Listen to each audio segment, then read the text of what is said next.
Ya que están, ¿qué les parece si nos embarcamos en un viaje a través de la historia para comprender un periodo que transformó radicalmente el mundo? La época de la colonización europea y sus profundas consecuencias, desde los primeros encuentros en América, pasando por la explotación de recursos y el brutal comercio de esclavos que dejó una huella importante hasta llegar a la formación de nuevas sociedades y finalmente el estallido de un conflicto que cambiaría el mapa político, la lucha por la independencia de las 13 colonias de América. Así es, querido León, pero además de esto, también vamos a explorar cómo la búsqueda de nuevas rutas comerciales llevó al descubrimiento y la conquista, cómo las potencias europeas se repartieron el mundo, y cómo la vida de millones de personas, tanto nativos americanos como africanos, fue alterada para siempre. Analizaremos las causas económicas y sociales que impulsaron estos procesos, entenderemos el descontento colonial y los eventos clave que llevaron a una de las declaraciones de independencia más famosas de la historia. Prepárense para descubrir los complejos lazos que unieron y dividieron continentes, y cómo estos eventos del pasado siguen resonando en nuestro presente. Empecemos. El choque de mundos y el nuevo mercado. Listo. Con la mesa puesta, arranquemos con la primera gran consecuencia. La colonización fue el Big Bang del mercado mundial. Europa estaba harta de que los turcos otomanos les bloquearan la vía terrestre para el comercio, así que dijeron, si no es por tierra, será por mar. Los modelos de colonización y sus efectos. Cuando llegaron a América, todo cambió. Primero, se apoderaron de recursos naturales y metales preciosos. Segundo, impusieron su cultura, religión y formas de vida. Ojo, hubo dos modelos principales. Modelo español. Priorizaron la evangelización, la huella católica, y la extracción de riquezas, oro, plata. Querían enviar esa plata a la metrópoli, a la madre patria. Modelo portugués. Como se ve en Brasil, su objetivo era sobre todo explotar el territorio para su beneficio económico, sin mezclarse tanto con los pueblos originarios. La catástrofe demográfica, pero la moneda tiene otra cara, y es oscura. Las consecuencias negativas. El choque de mundos fue una catástrofe. La expansión colonial no solo destruyó civilizaciones, sino que la llegada de enfermedades como la viruela a las islas caribeñas aniquiló a cerca del 90% de la población nativa. El 90%. Esto creó un problema gigante. ¿Quién va a trabajar? Los colonizadores necesitaban mano de obra, urgentemente y gratuitamente. Y aquí es donde la historia toma un giro hacia uno de sus capítulos más infames: el tráfico de esclavos. El tráfico transatlántico y la tercera raíz. Con los indígenas muriendo por las epidemias, la solución para los europeos fue traer gente de África. Pero esperen, ¿por qué África? El contexto del tráfico, el comercio de los esclavos ya existían, pero los otomanos subieron el precio de la mano de obra. Así que los europeos buscaron la suya. Portugal se puso a la cabeza del tráfico, recorriendo las costas africanas e intercambiando manufacturas por personas que habían sido capturadas por otro pueblo nativo, más fuertes. En el colmo de la desigualdad, a veces los jefes africanos recibían alcohol y cuentas de vidrio. Los esclavos, que eran vistos como simples mercancías, se destinaban a trabajos agotadores como minería, cultivo de caña y reproducción de azúcar, servicio doméstico, y eran explotados hasta la muerte. Y al morir simplemente los reemplazaban. Como un nuevo cargamento, les fue negado cualquier derecho, pero en lo económico, esto fue un negocio rentable que impulsó el crecimiento de las naciones europeas. La herencia afrodescendiente. A pesar de la operación, esta población dejó una huella cultural imborrable. En México, por ejemplo, la cultura afrodescendiente, junto con la indígena y la europea, se convirtió en nuestra tercera raíz. Los ritmos caribeños, el son garrocho y la danza de los negritos son un testimonio vivo de esa herencia, que afortunadamente hoy se busca reconocer y proteger. Así es, mi querido Juan Paulo, pero en pocas palabras, el tráfico transatlántico fue una consecuencia directa de la colonización. Cuando las enfermedades diezmaron a la población nativa, los europeos, liderados por Portugal, recurrieron a África para obtener mano de obra. ¿Cómo funcionaba? Se intercambiaban esclavos, capturados por otros pueblos africanos, por artículos europeos sin valor, como alcohol y cuentas de vidrio. ¿Para qué?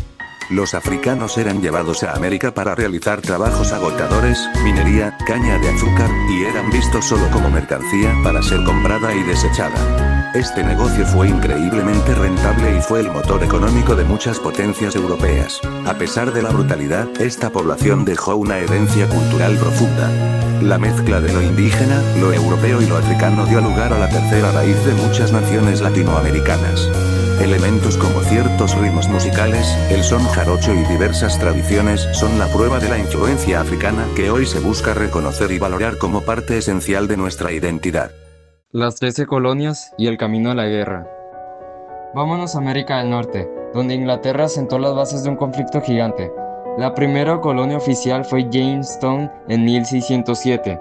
A diferencia de Nueva España, aquí llegaron muchos perseguidos políticos y religiosos, buscando libertad, pero con un plan muy claro: hacer dinero. Inglaterra veía a las 13 colonias como un territorio de explotación y un mercado cautivo. Esto se formalizó con las leyes de navegación y comercio.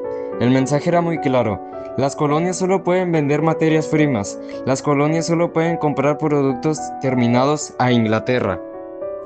El detonante: los impuestos. Los colonos estaban furiosos. Las guerras europeas de Inglaterra, especialmente contra Francia, costaban una fortuna. ¿Y quién pagaba la cuenta? Los colonos. Esto detonó la frase que se convirtió en el grito de guerra: No taxation without representation.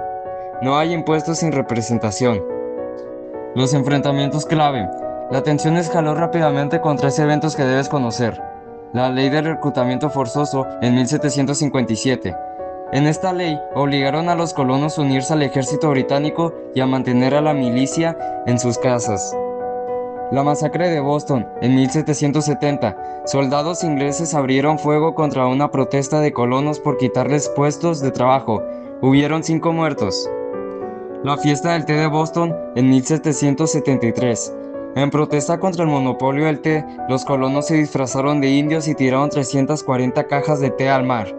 La corona británica, en vez de calmar los ánimos, cerró el puerto de Boston y aumentó su control. Y esto fue la gota que derramó el vaso. Bueno, al compañero Axel se le escuchó un poco molesto. En pocas palabras, lo que quiso decir fue que las 13 colonias, establecidas por Inglaterra, siendo Jamestown la primera, se fundaron principalmente para obtener materias primas que Inglaterra manufacturaría y vendería, tratándolas como un mercado cautivo. Motivación. A diferencia de Nueva España, los colonos ingleses buscaban principalmente libertad religiosa, puritanos, cuáqueros, y ganancia económica. El problema: después de sus guerras contra Francia, el gobierno británico impuso leyes severas, como las leyes de navegación y el reclutamiento forzoso, y nuevos impuestos para pagar sus deudas. Grito de guerra. Esto generó un descontento masivo, resumido en la frase: No taxation without representation. No hay impuestos sin representación. Escalada. La tensión estalló con eventos como la masacre de Boston y el icónico motín del té, Boston Tea Party. Estos actos de protesta y la respuesta represiva de Inglaterra hicieron inevitable el conflicto. Todo esto llevó a la Declaración de Independencia en 1776, marcando el inicio de la guerra formal para liberarse del control británico. Con todo esto, la guerra era inevitable. Los colonos se organizaron, primero en el primer Congreso Continental, pero la corona no cedió. Finalmente, el 4 de julio de 1776, el segundo Congreso Continental, con gente como Thomas Jefferson y Benjamin Franklin, proclamó la Declaración de Independencia de las 13 colonias. La guerra era desigual, pero hubo un plot twist. Francia y España, enemigos de Inglaterra, intervinieron con ayuda militar y recursos. La victoria final de George Washington en la batalla de Yorktown selló el destino. En 1783 se firmó el Tratado de París, donde Inglaterra finalmente reconoció la independencia de lo que hoy conocemos como los Estados Unidos de América. Y así, el comercio mundial, la esclavitud, los impuestos y una taza de té crearon un nuevo país y demostraron que el control absoluto de las metrópolis tenía fecha de caducidad. Con la ayuda de Francia y España, la victoria fue nuestra. La guerra terminó oficialmente con el Tratado de París en 1783, donde Inglaterra reconoce la independencia de lo que se convertirían en los Estados Unidos de América. 0:30, el legado político, basado en la Constitución de 1787, pero aquí no acaba. 4 años después de la victoria, se establecieron las reglas de la nueva nación con la Constitución de 1787. Lo más importante de este documento, que sigue vigente, es que se establece un gobierno como una república federal democrática. La soberanía recae en el pueblo y los ciudadanos. Lo crucial, se da la división de poderes en 3 ramas. Ejecutivo, representado por el presidente. Legislativo, dividido en 2 cámaras, representantes y senadores. Judicial, encabezado por la Suprema Corte. 1:10, cierre y reflexión. Aunque la nueva nación se proyectó como defensora de la libertad y la felicidad, ojo, la esclavitud no fue abolida en ese momento. Tuvo que pasar la guerra de secesión, muchos años después, para que se lograra. Así es como la codicia comercial, la opresión de los imperios, el comercio de esclavos y la furia por los impuestos dieron forma a una de las naciones más poderosas del mundo.